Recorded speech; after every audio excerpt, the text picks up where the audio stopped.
Rương chào hình soi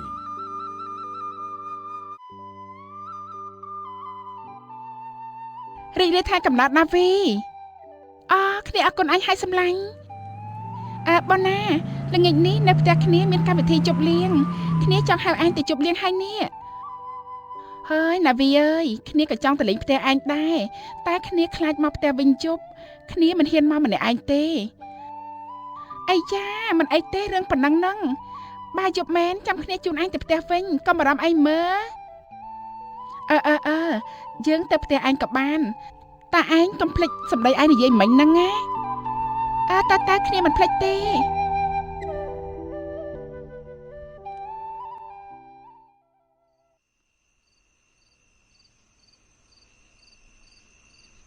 បងណាយប់នេះដូចស្ងាត់ដល់ហើយរត់តែសមោលមនុស្សម្នាក់ឆ្លងកាត់មិនឃើញសោះកុំថាឡើយសមោលមនុស្សតែសមោលខ្មោចមិនឃើញមានផងបងយីអានេះមាត់ដាច់មែខ្មោចស្អីអញទ្រាំបន្តិចសិនមើលធ្វើជាចោលត្រូវតែចេះអត់ធ្មត់ខ្លះទៅវាទទួលបានផលអញយកដំបូនមានដ៏ល្អនេះចាំទុកទៅក្រែងវាមានកំណត់ខ្លះបាទដំបូនមានបងពិតជាល្អណាស់តែឥឡូវមូសច្រើនណាស់បងអើយបើនៅតែអត់ធ្មត់ដូចជាបងឯងទៀតច្បាស់ជាដេកពេទ្យឲ្យខ្ញុំយប់ហ្នឹងយីអាចេកនេះវៃរោពឹងជាគ្នាមិនបានសោះត្មងបងសិតហើយវាថៃអញទៀតអីនោះភ្លើងម៉ូតូប្រហែលជាមួយរបស់យើងហើយបងភ្លើងម៉ូតូមែនតាអញឃើញទេបើយើងទៅវិញជាមួយអញច្បាស់ជាស៊ីអំបិលហើយយប់ហ្នឹងហេបងឯងពិតជាកំពូលចៅមែនខ្ញុំសូមតសាហើយអញគួរតែរៀនសូត្រពីយើងឲ្យបានច្រើនទៅបានហើយឥឡូវអាចេកអញទៅយកគល់ឈើដាក់កណ្ដាលផ្លូវហ្នឹងទៅបាទបង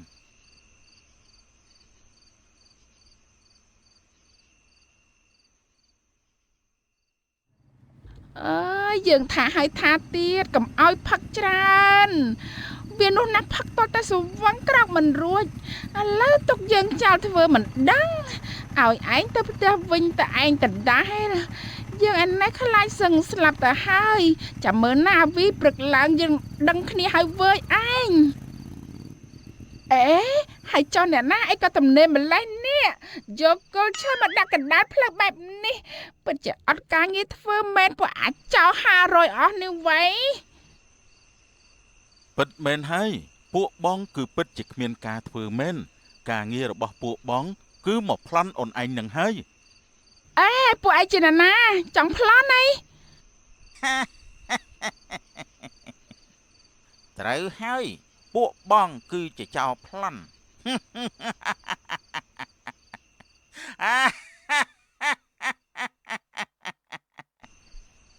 ហើយឯងនៅសាច់ដល់ណាទៀតឆាប់ទៅយកកាបូបពីនាងមកបាទបងពួកលោកចង់ប្លន់ខំមនុស្សហើយក្នុងកាបូបខ្ញុំគឺគ្មានអ្វីឲ្យពួកលោកយកនោះទេត្រូវឬខុសយកកាបូបមកហើយគង់តែដឹងទេអាចេកនៅឈរចាំដល់អង្កាលទៀតឆាប់យកមកបាទលបងឯងមើលនៅក្នុងនឹងមានអីខ្លះងាប់ហើយបងអើយនៅក្នុងកាបូបនេះគ្មានស្អីសោះក្រៅពីសភៅហើយបិចស្អីក៏គ្មានដែរបងខ្ញុំថាហើយពួកលោកពិតជាប្លន់ខំមនុស្សហើយលោកគួរតែដល់ឡើងខ្ញុំទៅណាហើយលបងហូចចំម៉ូតូប្លន់ម៉ូតូមកឯងយកទៅលក់នៅឯណាបើមានអ្នកទិញគេមិនដឹងថាយើងជាចោរទៅហើយទេអីហូចចោលឥឡូវពួកយើងជាប៉ូលីសមិនមែនបងយីអានេះចោរដូចជាយើងនេះគឺប្លន់យកទៅលុយសុទ្ធទេវើយបាញ់ចឹងយើងធ្វើម៉េចទៅបងបើនាងគ្មានលុយមួយរៀលផងហ្នឹងយើងគួរតែដោះលែងនាងទៅណោះដោះលែងខ្ញុំទៅខ្ញុំធានាថាមិនប្រាប់អ្នកណាគេទេរឿងយប់ហ្នឹងថ្មីត្បិតតែនាងមិនមានលុយក៏ពិតមែនតែនាងមានសម្រស់ស្រស់ស្អាតខ្លាំងណាស់នេះលោកចង់ធ្វើស្អីលោកដឹងទេថាការធ្វើបែបនេះវាមានទោសពីបទរំលោភបំពានលើស្ត្រីភេទលបងនាងនិយាយហ្នឹងត្រូវដែរអត់យើងមិនដឹងថាខុសឬក៏ត្រូវអីទេយើងភ្លេចអស់ហើយចុះក្រែងបងដាក់សភៅមកតាមខ្លួនដែរតើមែនយើងចេះភ្លេចទៅកើតវៃម មិនបាច់ខំរកទេលោកបាក់នៅទំព័រទី84ទៅលោកនឹងឃើញហើយ ការរំលោភខ្សែផ្សន្តិវៈនៅក្នុងមាត្រាទី239បានចែងថាបទរំលោភខ្សែផ្សន្តិវៈគឺត្រូវផ្តន្ទាទោសជាប់ពន្ធនាគារពី5ឆ្នាំទៅ10ឆ្នាំនីតិភាពនៃការរួមភេទត្រូវបានកំណត់ចាប់ពីអាយុ15ឆ្នាំឡើងទៅ លោកឃើញទេការធ្វើបែបនេះគឺវាមិនល្អទេណាមួយលោកត្រូវជាប់គុកជាច្រើនឆ្នាំទៀត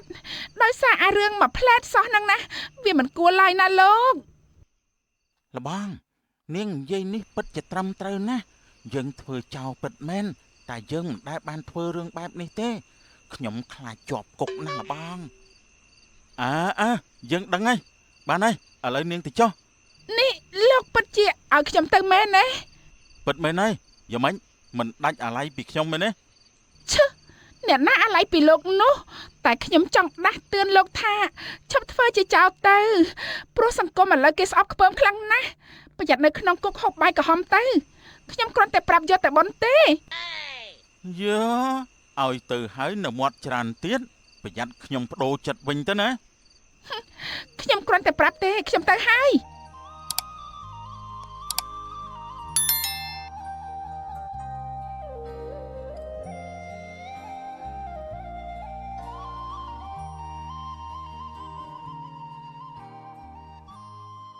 ខ្យល់អីបក់ឯងមកដល់ទីនេះហ៎ ប៉ាវានិយាយអីហ្នឹងនេះកូនយើងណា មកពីខ្ញុំដឹងថាកូនយើងនឹងហើយបានជាខ្ញុំថាឲ្យវានឹងម៉ែវាឯងមើលទៅវាមើលមួយថ្ងៃដើរលេងមិនដែលចូលផ្ទះសោះមិនដឹងជាកាត់ពូជទៅអាណាគេទេ អើយវាគ្មានកាត់ទៅអាណាគេទេប៉ាវានៅមុខនឹងហើយឲ្យវាកាត់ទៅអាណាទៀត យ៉ាហីមើលម៉ែវាឯងនិយាយលោកប៉ាអ្នកម៉ាក់ឈប់ប្រកែកគ្នាទៀតមើលខ្ញុំមកនេះគឺចង់ឯងចង់មកសុំលុយយើងចាយមែនទេទោះយើងមានក៏យើងមិនឲ្យឯងដែរមិនមែនបែបហ្នឹងទេលោកប៉ាគឺខ្ញុំចង់យ៉ាងម៉េចកុំថាប៉ូលីសតាមចាប់ឯងណា ប៉ាវាឯងស្ដាប់កូននិយាយឲ្យចប់សិនតើមើលមកកូនឆាប់និយាយមកកូនកូនចង់និយាយពីអី លោកប៉ាអ្នកម៉ាក់ឲ្យកូនសុំទោសកន្លងមកកូនមិនដែលស្ដាប់ការទូន្មានរបស់លោកទាំងពីរទេធ្វើឲ្យប៉ាម៉ាក់ពិបាកចិត្តក៏ព្រោះតែកូនម្នាក់នេះកូនដឹងកំហុសហើយដែលពីមុនកូនជាមនុស្សមិនល្អដែលចូលផ្លូវដែលសង្គមគេស្អប់ខ្ពើមធ្វើឲ្យប៉ាម៉ាក់មិនដែលសប្បាយចិត្តប៉ុន្តែឥឡូវនេះកូនដឹងខុសហើយសូមលោកទាំងពីរអភ័យទោសឲ្យកូនប្រុសម្នាក់នេះផងតិចចុះបើដឹងខុសគឺជាការល្អហើយ ប៉ាវាឯងនេះនិយាយឲ្យល្អបន្តិចទៅវិថីមិនអីទេកូនដឹងខុសបែបនេះម៉ាក់ពិតជាសប្បាយចិត្តខ្លាំងណាស់មានម្ដាយឪពុកណាយកទោសទណ្ឌលើកូននោះមិនថាអញ្ចឹងអីប៉ាវា ម៉ែវាឯងនិយាយត្រូវប៉ាក៏មិនយកទោសពីអីកូនដែរមនុស្សធ្វើខុសចេះកែខ្លួនបែបនេះទើបគេហៅថាមនុស្សល្អណាកូនឥឡូវឯងឆាប់ក្រោកឡើងមកបាទលោកប៉ាអ្នកម៉ាក់កូនគិតតែចង់ចូលរៀនវិញហើយឯងថាម៉េចនេះឯងចង់ចូលរៀនវិញហីឈ្មោះរបស់ឯងព្យួរចោល3ឆ្នាំជាងហើយណាខ្ញុំគ្រាន់តែព្យួរឈ្មោះចោលតែមានបានឈប់រៀនឯណាប៉ាដឹងតែឯងព្យួរឈ្មោះយូរឆ្នាំពេកមិនដឹងថាគេទុកនៅទៀតដែរឬក៏អត់ប៉ាក៏វាមិនដឹងហើយឯងគិតអ្មេចបានជាចង់ចូលរៀនវិញហ្នឹង ត្រូវហើយកូនតើកូនមានបំណងអីទើបចង់រៀនវិញនេះហ៎ គ្មានអីទេម៉ាក់កូនគ្រាន់តែចង់បញ្ចប់បរិញ្ញាបត្រតែប៉ុណ្ណោះ តើប៉ាវាឯងគិតយ៉ាងម៉េចដែរ បើឯងចង់រៀនបន្តប៉ាក៏សប្បាយចិត្តដែរតែត្រូវសន្យាជាមួយប៉ាណាថារៀនឲ្យដឹងថារៀនអត់មានចង់មកពេលទេប៉ានិយាយឲ្យហើយណាបានខ្ញុំសន្យាថាមិនធ្វើឲ្យប៉ាម៉ាក់អស់សង្ឃឹមចំពោះខ្ញុំម្ដងទៀតនោះទេកូនធានាបើអញ្ចឹងល្អហើយស្អែកចំប៉ាតាក់ទងទៅសាលាគេឲ្យ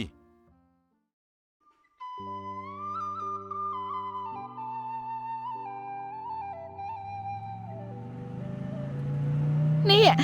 ឯងយកមិនថាជូនគ្នាមកផ្ទះវិញបែរជាផឹកស្វឹងដេកចោលគ្នាបាត់ទុកឲ្យយើងមកផ្ទះតែម្នាក់ឯងហាមិនចោះឯងមិនដេកផ្ទះគ្នាមកយប់សិនទៅធ្វើមកចាស់បើគ្នាដាក់ជ្រុលទៅហើយនោះឲ្យយើងដេកមិនលក់ទៅបើឯងដេកសមុកដូចកូនអញ្ចឹងនោះអាណាដេកលក់ទៅវៃហើយឯងនេះចេះតែថាត្មងហើយ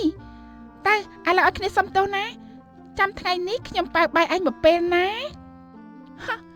លើកលែងឲ្យឯងម្ដងចុះឯងដឹងទេជប់មិញនេះគ្នាបានជួបហេតុការណ៍ដ៏ចម្លែកមួយណាហាតើឯងបានជួបហេតុការណ៍អ្វីចម្លែកមែនទេគឺយប់មិញនឹងគ្នាត្រូវចោលប្លន់នេះឯងត្រូវចោលប្លន់ទេចុះឯងមានការអីអត់ឥឡូវហ្នឹងហ៎អូគ្នាមិនអីទេតែចៅនោះណាដូចជាចម្លែកបាច់ទេណាចម្លែកមិនទៅបងណាអាវីអញដឹងទេចៅម្នាក់នឹងណាមើលទៅដូចជាអ្នកធ្លាប់សិក្សារៀនសូត្រពីមុនមកអញ្ចឹងទាំងការនិយាយស្ដីនឹងចេះដឹងខុសត្រូវថែមទៀតផងគ្នាណាមិនអាចជួបប្រទះចៅប្រភេទអញ្ចឹងទេអាចថាជាសំណាក់របស់ឯងទេដឹងឬមួយក៏ជាចៅម្នាក់នឹងលងស្រឡាញ់ឯងហើយមើលទៅអើយឯងនេះមានមាត់ចេះតែនិយាយត្មងហើយអើយ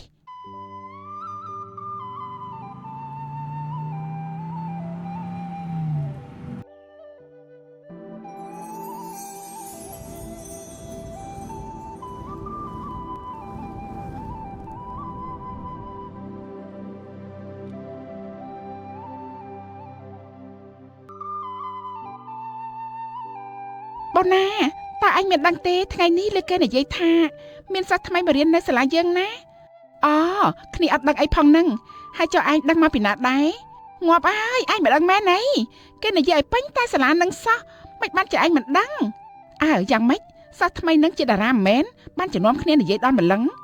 មិនមែនតារាអីទេតែគេគឺជាសិស្សច្បងយើងណាព្រោះគេធ្លាប់រៀននៅនឹង3ឆ្នាំហើយ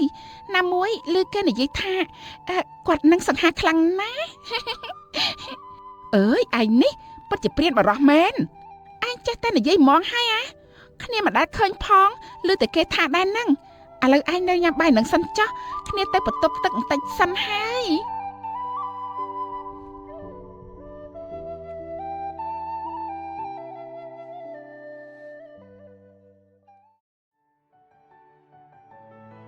មីងដាក់បាយសាច់មាន់ឲ្យខ្ញុំមួយចានមក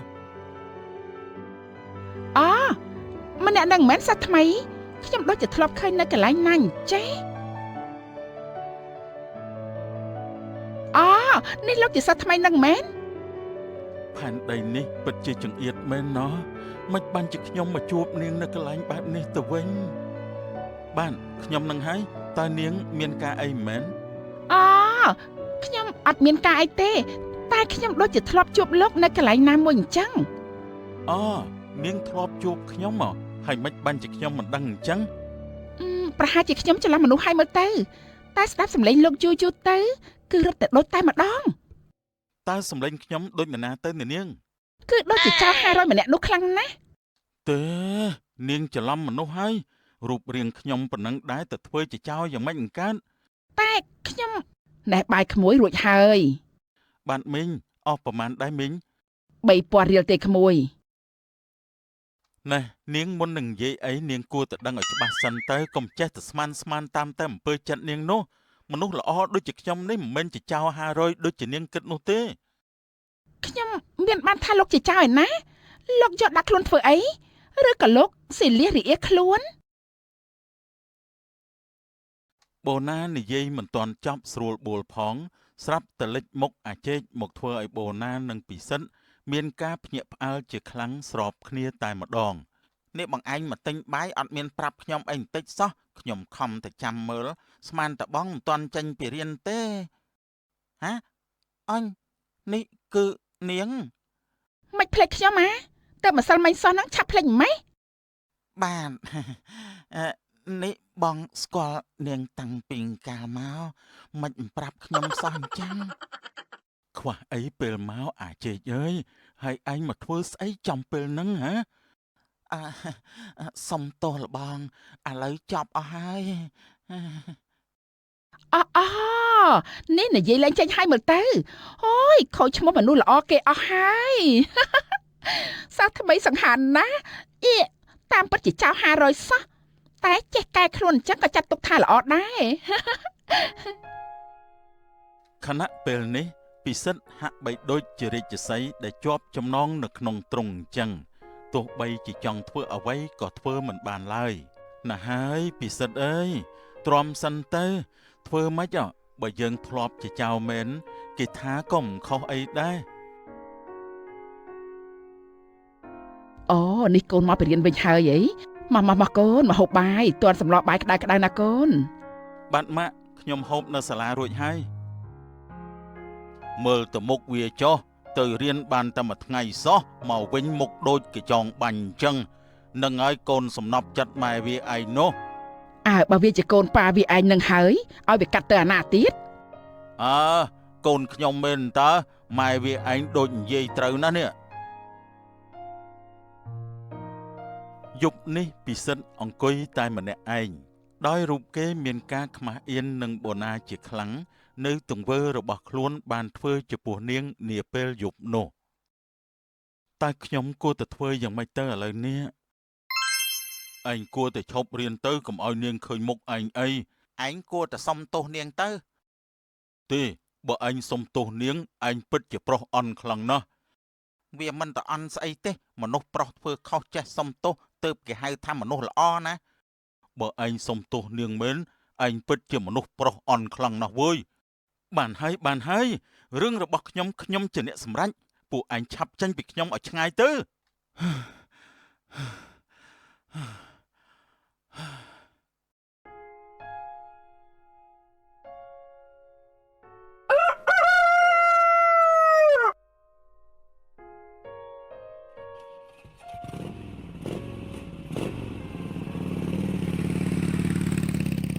យីម៉ូតូខ្ញុំព្រឹកនេះវាកាត់ស្អីអញ្ចេះ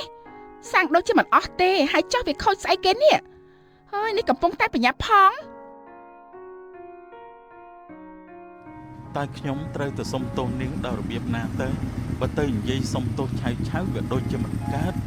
បើគេញ៉ាំបាយហើយសុំទោសវាដូចជាមិនសមហើយចង់តែណាគេយកម៉ូតូមកទុកចោលអីកណ្ដាលផ្លូវគេហ្នឹងនេះ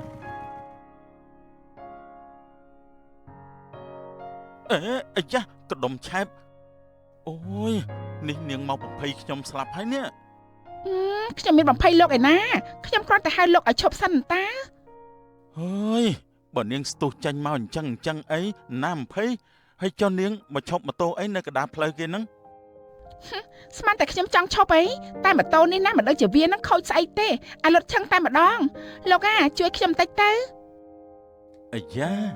បើខ្ញុំយកឱកាសនេះសុំទោសនាងប្រហែលជាល្អហើយតែបើធ្វើអញ្ចឹងគេហៅថាយើងជាមនុស្សឆ្លៀតឱកាសមិនបានទេអញ្ចឹងហ៎ ហើយនេះលោកកំពុងតែគិតស្អីហ្នឹងឬខ្ញុំសួរទេ បាទខ្ញុំលឿនតាហើយម៉ូតូនាងខូចអីដែរចុះ បើខ្ញុំដឹងថាវាខូចអីចាំបាច់សួរលោកធ្វើស្អីទៅនេះ តែខ្ញុំក៏មិនចេះមើលដែរតែបើមិនយល់ទាស់ទេចងខ្សែនឹងម៉ូតូខ្ញុំមកខ្ញុំអូសទៅរកជាងឲ្យ មានតែទាស់ស្អីបានតា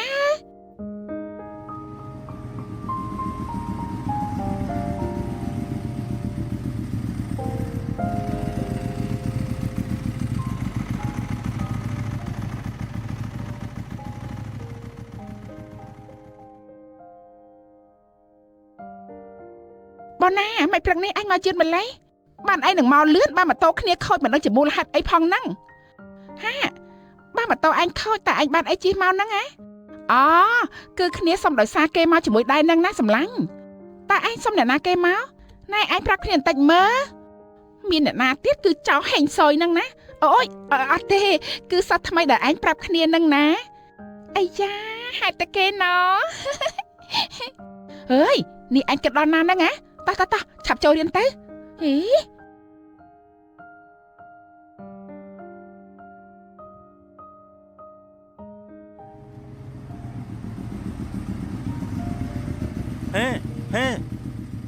ហេ ហេអាម៉េចឈ្មោះខ្ញុំមានតាលោក ឲ្យខ្ញុំហៅយ៉ាងម៉េចទៅបើខ្ញុំមិនទាន់ស្គាល់ឈ្មោះនាងផងហ្នឹងទាល់តែនាងប្រាប់ខ្ញុំសិន ចាខ្ញុំឈ្មោះបូណាស្ដាប់បានហើយនៅចៅហេងសុយ ចៅហេងសុយយ៉ាងម៉េចឈ្មោះខ្ញុំក៏មានដែរមិនក៏ហៅខ្ញុំអញ្ចឹង តែខ្ញុំចូលចិត្តហៅបែបហ្នឹងលោកជាចៅហេងសុយចៅហេងសុយ ចាំមើលឡាគង់តែដឹងទេ ខ្ញុំចាំតែមើលតាអាឡូពូថាម៉េចម៉ូតូខ្ញុំទាល់តែស្អាតបានធ្វើហើយហ៎អើយចាប់ហើយតែខ្ញុំបានអីជិះទៅផ្ទះទៅនេះហើយ បូណា បើនាងមិនយល់ទាស់អីទេជិះម៉ូតូជាមួយខ្ញុំមកចាំខ្ញុំជូនទៅដល់ផ្ទះ នេះលោកព្រមជូនខ្ញុំទៅដល់ផ្ទះពិតមែនទេ មែនតាមកឆាប់ឡើងមក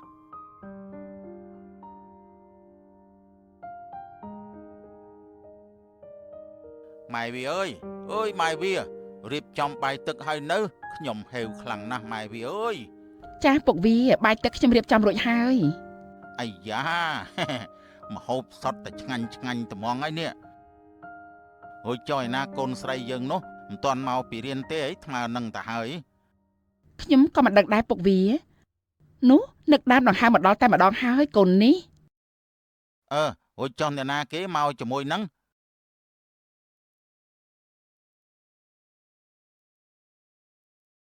ពុកម៉ែក៏មកពីរៀនវិញហើយ ជំរាបសួរលោកពូណាមីង លើកដៃថ្វាយព្រះណាក្មួយបូណាហូចចុះម៉ូតូឯងនៅណា មែនហើយកូនឯណាម៉ូតូឯងនោះអូម៉ូតូខ្ញុំខូចនៅសាលាឯណោះឥឡូវជាងកំពុងតែធ្វើតតែស្អែកបានហើយណាម៉ាក់ អញ្ចឹងទេអីពុកស្មានតែឯងមានរឿងអី លោកពូណាមីងអញ្ចឹងខ្ញុំសូមជម្រាបលាទៅវិញសិនហើយបាន អាយ៉ាប្រញាប់ទៅវិញម្លេះក្មួយចាំហូបបាយនៅផ្ទះមីងមកពេលសិនទៅអី បាទប៉ុន្តែខ្ញុំ មែនឯក្មួយកុំតន់អាលទៅវិញអីនៅបាយជាមួយពូសិនទៅអីមកឆាប់អង្គុយមកក្មួយមិនបាច់ក្រែងចិត្តក្រែងថ្លើមអីទេណាបូណាឯងឆាប់ទៅយកចានមួយទៀតមក ហូបឲ្យច្រើនទៅក្មួយឆ្ងាញ់មិនឆ្ងាញ់អីកុំប្រកាន់អីណាក្មួយ បានម្ហូបណាមីងធ្វើពិតជាឆ្ងាញ់ខ្លាំងណាស់ខ្ញុំហូបឡើងច្រើនទៅហើយនេះ នេះក្មួយចេះតែសរសើរមីងហើយនេះ បើឆ្ងាញ់ហូបឲ្យច្រើនទៅណាក្មួយថ្ងៃនេះពូពិតជាអរគុណក្មួយណាស់ដែលបានជូនកូនស្រីពូមកដល់ផ្ទះហើយកាលពីប្រហែលថ្ងៃមុនមិនដឹងជាអាចោចង្រៃណាទេវាមកប្លន់កូនស្រីពូឯនេះភ័យសឹងស្លាប់ទៅហើយ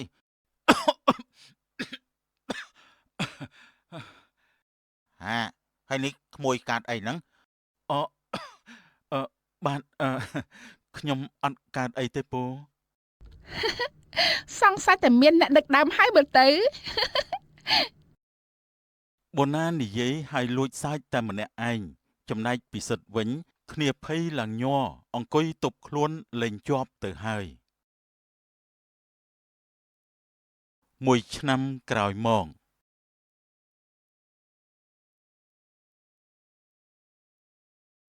បូណាតើនាងនៅផ្ទះឬក៏អត់ហ្នឹង ខ្ញុំនៅនេះតាបងចោះ500រកខ្ញុំមានការអីមែន បូណាឈ្មោះខ្ញុំមានតើមិនក៏មិនហៅមកហៅអីអញ្ចឹងទេ តែខ្ញុំចូលចិត្តហៅលោកបែបហ្នឹងណា នៅសើចទៀតបើនៅតែហៅខ្ញុំបែបហ្នឹងទៀតប្រយ័ត្នណា អើយលោកចង់ធ្វើឲ្យខ្ញុំមែនហាលោកបងចៅអុយ អាយ៉ាចំពោះអ្នករៀនច្បាប់ដូចជាបូណាឯងខ្ញុំធ្វើអីមិនកើតទេគឺមានតែចូលតាមប្រពៃណីឲ្យមើលទៅណោះ នេះលោកកំពុងតែសារភាពស្នេហ៍មកកាន់ខ្ញុំមែនទេនេះ ហើយជាធម្មតាសុភាពបរោះដូចជាខ្ញុំមិនសារភាពចំទេព្រោះអីខ្លាចគេបដិសេធ សុភាពបរោះឈឹ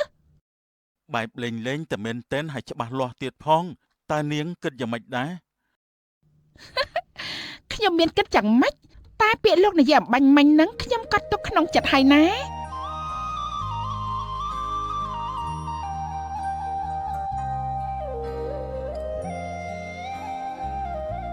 យីកូនប្រុសទើបមកពីណាហ្នឹងទឹកមុខអីក៏សប្បាយចិត្តខ្លាំងម្ល៉េះនេះ អត់មានអីទេម៉ាក់ហើយចុះលោកប៉ាក៏តាណាបាត់ហើយម៉ាក់ ប៉ាឯងនៅខាងក្រោយផ្ទះឯណោះហើយកូនមានការអីមែនទេហ្នឹង អត់មានអីទេម៉ាក់ មិនចាំបាច់លាក់បាំងនឹងម៉ាក់ទេប្រកាសជាមានហើយមើលប្រាប់ម៉ាក់តាមត្រង់មកមើលកូន ពិតជាលាក់ម៉ាក់មិនចិត្តមែនឥឡូវនេះកូនរៀនចប់ហើយម៉ាក់ខ្ញុំចង់ណា រឿងអីដែលម៉ាក់មិនដឹងនោះមើលកូនចង់បានអីនិយាយមកនៅអេះអុញនឹងហើយ គឺខ្ញុំបានស្រឡាញ់កូនគេហើយម៉ាក់ ច អាយ៉ានេះកុំប្រាប់ថាឯងចង់បានប្រពន្ធណា បាទគឺបែបហ្នឹងហើយម៉ាក់យ៉ាហីម៉ែកូននេះមានរឿងអីបានជានិយាយគ្នាលឺបែបនេះ អើយមានរឿងអីគឺកូនប្រុសពុកវាឯងនេះណាវាចង់បានប្រពន្ធនឹងណា បើវាចង់បានប្រពន្ធការវាទៅណា អារឿងការវាដឹងតែការឲ្យហើយតែមិនដឹងថាកូនគេនឹងណាគេព្រមឲ្យដែរឬអត់ គេព្រមហើយតាម៉ាក់រួចចុះកូនគេដែលឯងស្រឡាញ់នោះនៅឯណាដែរគឺនៅជាប់ភូមិយើងនឹងតែម្ដងតាលោកប៉ាបើអញ្ចឹងល្អហើយមែនទេម៉ែវា ត្រូវឲ្យប៉ាវា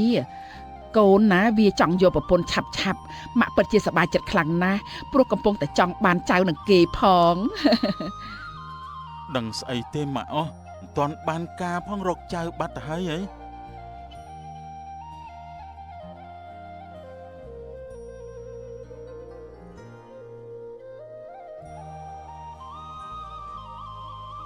ជំរាបសួរអ្នកចាជំរាបសួរអញ្ជើញចូលក្នុងផ្ទះសិនទៅអ្នកកូនស្រីឆាប់ហៅប៉ាឯងនៅខាងក្រៅផ្ទះមកចាស់ម៉ាក់គេនិយាយលេងសោះឯងមកមែនតើហី ខ្ញុំថាម៉េចគឺអញ្ចឹងហើយ ថ្ងៃនេះពិតជាថ្ងៃជោគថ្ងៃជ័យវេលាល្អមែនហើយដោយពិសិដ្ឋនិងអូណាបានខ្លាយជាគូដណ្ដឹងនឹងគ្នាគឺរងចាំតែអូណារៀនចប់និងអាលបានចូលរោងការជាមួយគ្នាតែម្ដង រឿងនេះឬពូថៅតាមានរឿងដំណាលតគ្នាមកថាមានតាចាស់ពុះម៉ាយម្នាក់រស់នៅតែម្នាក់ឯងក្រីក្រលំបាកតោកយ៉ាកគ្មានទ្រព្យធនចិញ្ចឹមជីវិតសោះឡើយដោយរាល់ថ្ងៃគាត់បានកម្រៃបន្តិចបន្តួចពីការកាប់អស់លោកតែប៉ុណ្ណោះថ្ងៃនេះដូចជាថ្ងៃមុនដែរតាយើងក្រោកពីព្រលឹមលីពូថៅដែលជាសម្បត្តិតែមួយគត់របស់គាត់ចូលទៅក្នុងព្រៃដើម្បីរកកាប់អស់ដល់ក្បែរមាត់បឹងមួយគាត់ក៏បានកាប់ដើមឈើមួយដើមនោះចៃដនភ័ព្វចង្រៃអាក្រក់អីពូថៅនោះក៏របេះពីដៃធ្លាក់ទៅក្នុងទឹកបាត់ទៅតាយើងឃើញដូច្នេះក៏អស់សង្ឃឹមលុតជង្គង់ចុះលើកដៃប្រណម្យបន់ស្រន់ថា អូពូថៅខ្ញុំអើយអ្នកបានចិញ្ចឹមខ្ញុំជាយូរណាស់មកហើយតើថ្ងៃនេះខ្ញុំសល់អ្វីទៀតបើអ្នកឃ្លាតពីខ្ញុំទៅហើយនោះទេវតាអើយទេវតាសូមមេត្តាជួយខ្ញុំផងមិនដេចបានជាខ្ញុំអភ័ព្វខុសគេយ៉ាងនេះ មួយរំពេចនោះស្រាប់តែមានតាសក់សម្នាក់ផុសចេញពីក្នុងទឹកបឹងនោះហើយបានស្រដីថាណែតាដកំសត់ឈប់យំទៅចាំយើងជួយរកឲ្យតាសក់សនោះបានមុជចូលទៅក្នុងទឹកមួយសន្ទុះក៏ផុសមកសាជាថ្មីដោយនៅក្នុងដៃមានកាន់ពូថៅពីរពូថៅមាសមួយនិងពូថៅចាស់មួយតើមួយណាជាពូថៅរបស់តាចូលតាឆាប់មកយកមក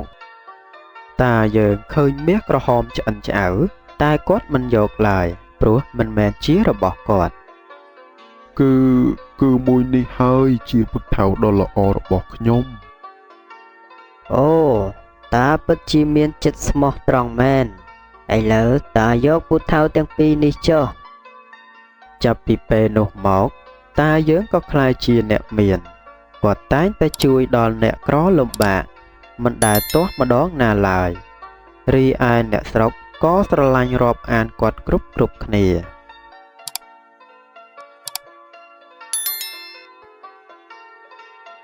រឿងនេះមិនស្ងាត់បាត់ដំណឹងនោះទេថាម៉េចតានឹងបានដោយសារទេវតាក្នុងទឹកបឹងជួយហើយទេវតាជួយតានឹងយ៉ាងម៉េច លើគេថាគាត់កាប់អស់មិនប្រយ័ត្នធ្វើឲ្យពូថៅនោះធ្លាក់ចូលទៅក្នុងទឹកលោកសេដ្ឋី យើងដឹងហើយឯងចេញទៅចុះ ដោយសេដ្ឋីនេះមានចិត្តលោភលន់ពេកក៏រូតរះជាបន្ទាន់ធ្វើកលជាអ្នកកាប់អស់ដូចតាយើង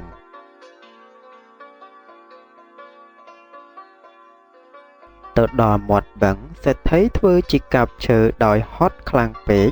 ក៏ប្រញាប់បោះពូថៅនោះចូលទៅក្នុងទឹកបឹងបាត់ទៅរួចធ្វើជាអង្គុយយំរអ៊ូថាអោទេវតាអើយមិនមិនជួយរកពូថៅខ្ញុំផងខ្ញុំមានតែពូថៅមួយនេះទេ សេដ្ឋីយំផងបន់ស្រន់ផងមាត់វីកដូចខ្យងទៅហើយពិតជាស័ក្តិសិទ្ធិដូចបំណងមែនតាសក់សក៏ផុសចេញពីក្នុងទឹកមកដោយកាន់ពូថៅមាសមួយនិងពូថៅរបស់សេដ្ឋីមួយតើមួយណាជាពូថៅរបស់តាពូថៅមាសនោះហើយជាពូថៅរបស់ខ្ញុំអូមនុស្សនេះពិតជាគ្មានភាពស្មោះត្រង់និងលោភលន់ខ្លាំងណាស់បើអញ្ចឹងឆាប់មកយកមកនៅពេលដែលសេដ្ឋីលូកដៃទៅយកពូថៅមាសនោះតាសក់សក៏រលាយបាត់លិចចេញនៅពុះវែកបើកភ្នែកបញ្ចេញអណ្ដាតលោកសេដ្ឋីភ័យស្លន់ស្លោស្ទុះរត់បោកមុខបោកក្បាលចូលដើមឈើកើតក្តីឈឺចាប់ជាខ្លាំង